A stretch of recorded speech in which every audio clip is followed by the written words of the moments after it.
Welcome to the Slop Temple. We pray this video helps.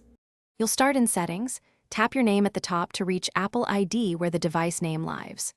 Once done, tap iPhone near the top. That's the system name used for your hotspot.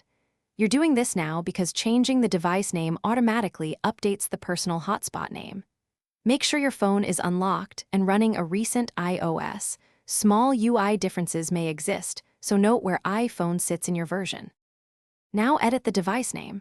Tap Name inside the iPhone screen, delete the old label, and type a clear, unique hotspot name. You want something recognizable when connecting other devices, so avoid unusual punctuation that some gadgets reject.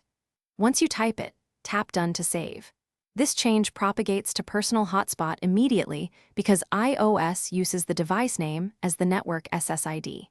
If you use finish by opening Settings Personal Hotspot to confirm the new SSID appears when you advertise the network. If another device still shows the old name, toggle Hotspot off and on, or restart your iPhone. Simple refreshes force the update. Make sure paired devices forget the old network and rejoin the new name.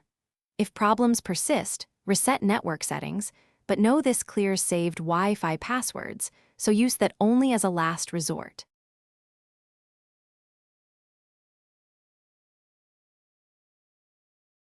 Thanks for watching. Consider subscribing if we helped you.